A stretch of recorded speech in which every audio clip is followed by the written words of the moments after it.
నిఘా వర్గాలు పూర్తిగా విఫలమయ్యాయి. భద్రతా బలగాలు చేతులెత్తేశాయి. ఆఖరి నిమిషం వరకు పోలీసులు ఎంత ప్రయత్నించినా బంగారం దొంగల్ని పట్టుకోలేకపోయారు. ఇప్పుడు అదనపు టీంలు రంగంలోకి దిగాయి. 1 కాదు 2 కాదు 4 రాష్ట్రాల్లో దొంగల కోసం పోలీసుల సెర్చ్ ఆపరేషన్ జరుగుతోంది. బీసెంట్ రోడ్లో బంగారం దోపిడీ కేసు బెజవాడ పోలీసులకు సవాల్గా మారింది.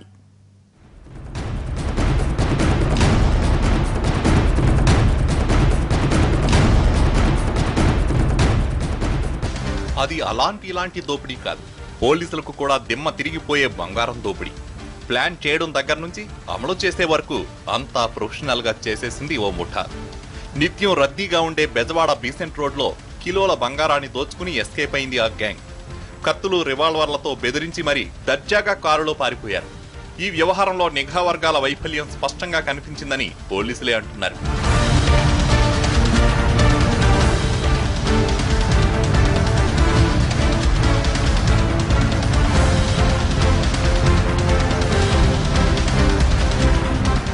దోపిడీకి 4 రోజుల ముందే బెజవాడకు వచ్చి హోటల్లో బస చేశారు దొంగలు. రెక్కి చేసి సీన్లోకి వచ్చారు. కిలోల్లో బంగారాన్ని దోచుకుపోయారు. పోలీసులకు ఈ కేసు సవాలుగా మారింది. గతంలో అనేక దోపిడీలు జరిగాయి, కానీ ఇలాంటి దోపిడీ చూసి పోలీసులకే మైండ్ బ్లాంక్ అయింది.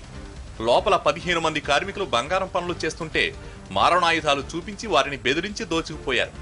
ఇక్కడ బంగారం ఎంత పోయిందన్న విషయం పక్కన పెడితే సంఘటన జరిగిన తీరు అందరినీ విస్మయానికి గురిచేసింది.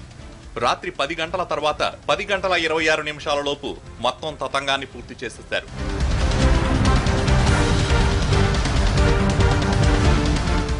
ఈ కేసులో ఎంతవరకు దర్యాప్తు చేశారన్న విషయంపై సస్పెన్స్ నెలకొంది. నలుగురిని పట్టుకుని 4 కిలోల బంగారం స్వాధీనం చేసుకున్నారన్న ప్రచారం జరుగుతోంది.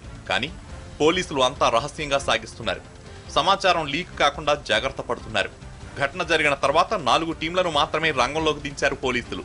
నిందితులు ఎక్కడెక్కడికో ఎస్కేప్ అవుతుండటంతో ఇప్పుడు 10 టీంలు వేట మొదలుపెట్టాయి. ముంబైతో పాటుగా చెన్నై, బెంగళూరు, పశ్చిమ బెంగాల్కు నిందితులు పరారైనట్టు భావిస్తున్నారు. అనుమానితుల ఫోటోలను ఆయా రాష్ట్రాలకు పంపారు.